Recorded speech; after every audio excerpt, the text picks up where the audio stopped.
Šiandien susirūpinusi mama rašo, kad vaikas nuolat reikalauja, kad ji žaistų su juo, net jeigu mama taria ne tas frazes ir ne tuos žodžius, kuriuos ji turėtų tarti vaiko įsivaizdavimo, vaikas labai supyksta ir mama turi eiti taikytis. Nenuostabu, jog ji rašo, kad šis žaidimas ją vargina ir ji nori rasti sprendimą.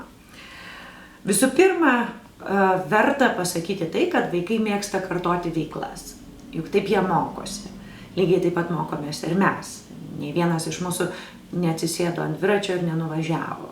Mes turėjome daug kartų bandyti, kol galų gale sėkmingai nuvažiavome. Tai vaikas mokosi būtent taip, per patirtį ir kartodamas tam tikrą veiksmą. Yra normalu, kad vaikas nori nurodyti ar liepti tėvams daryti vieną ar kitą. Taip jis jaučiasi turys galę įsakyti kitam žmogui, ką jis turi veikti.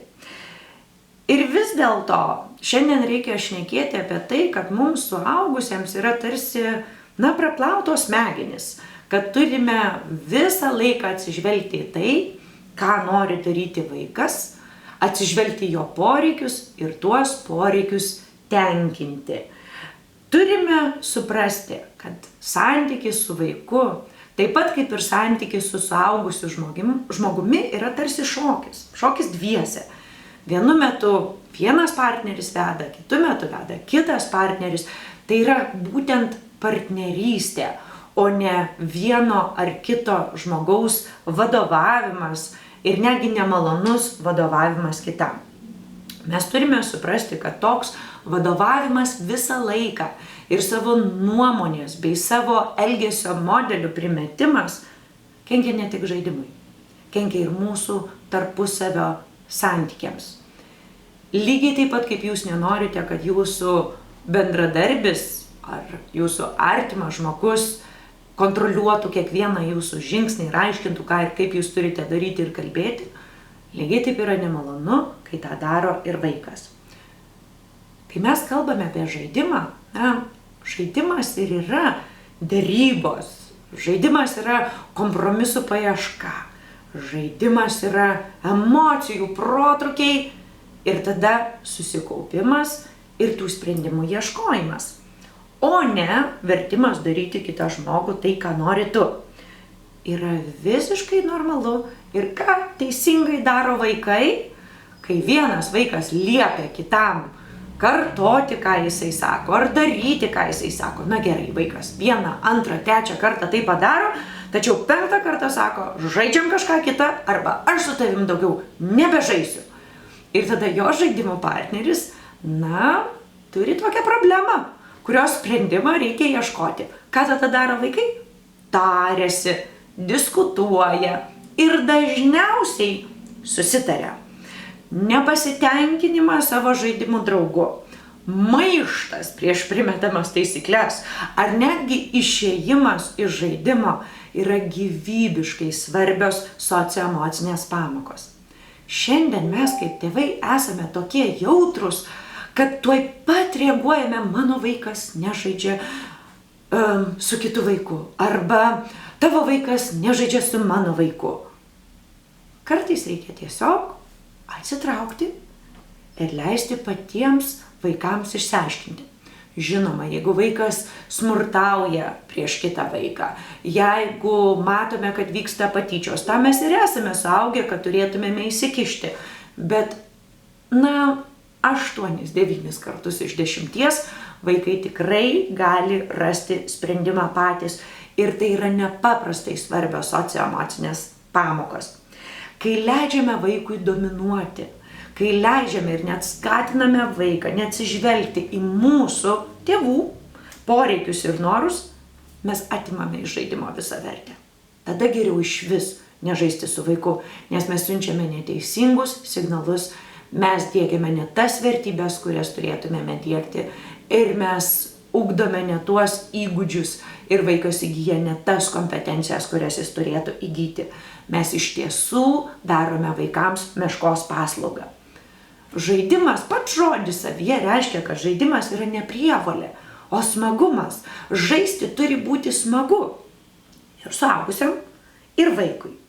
David Lancy savo knygoje Vaikystės antropologija kalba apie tai, kad tėvų žaidimas su vaikais apskritai yra vakarų civilizacijos naujas, modernus fenomenas.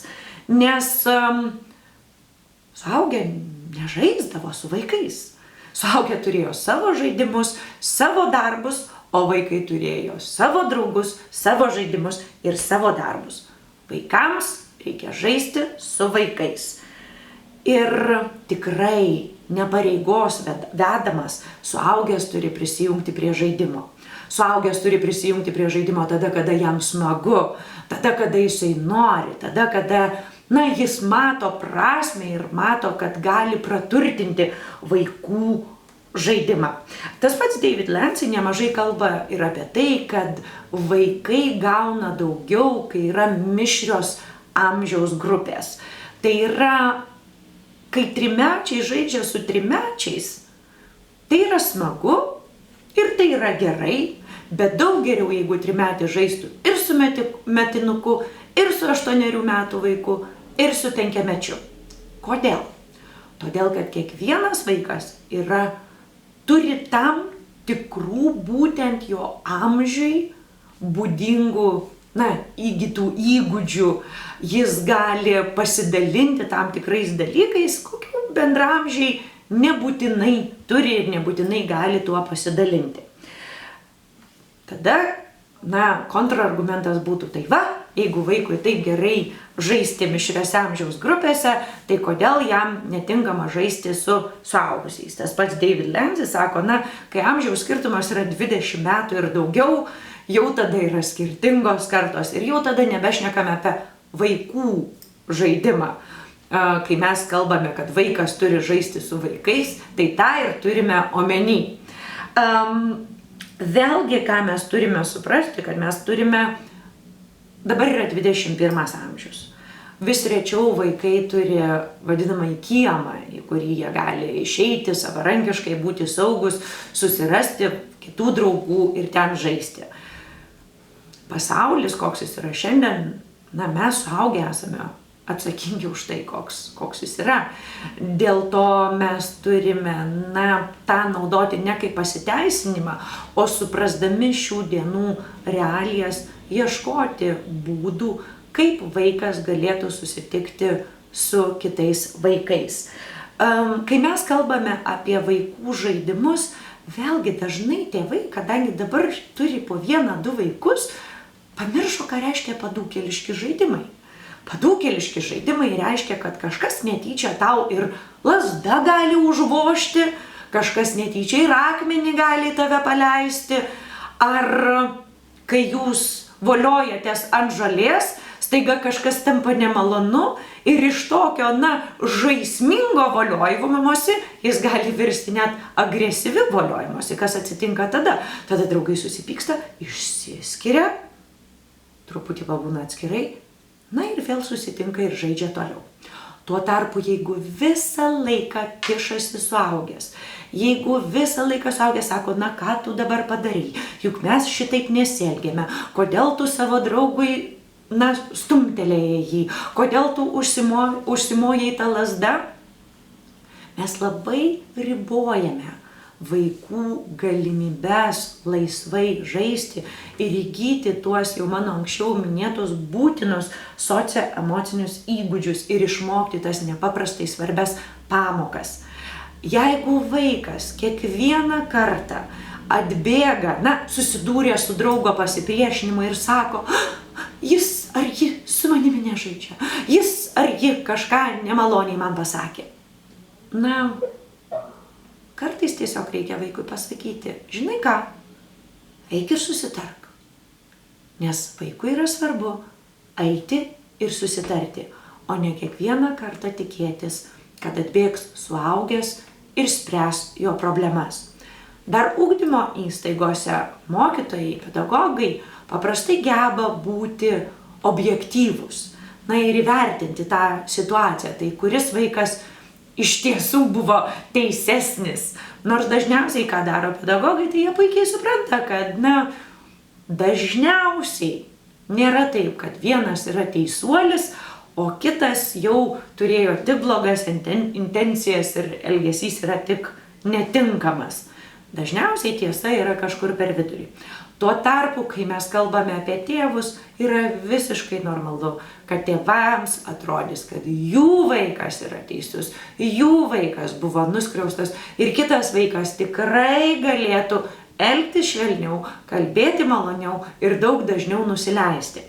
Todėl reikia išmokti, prikasti liežuvį kartkartėm ir leisti vaikams savarankiškai spręsti vaikiškas jų problemas, kurios jiems atrodo labai didelės ir gali būti jie labai įsiskaudinę, bet jausdami mūsų nebylę paramą šalia, jausdami, kad tada, kada problema iš tiesų yra didelė ir kyla grėsmė vaiko saugumui, tada mes įsikišime leisti vaikui vis dėlto žengti keletą žingsnių savarankiškai ir priimti sprendimus.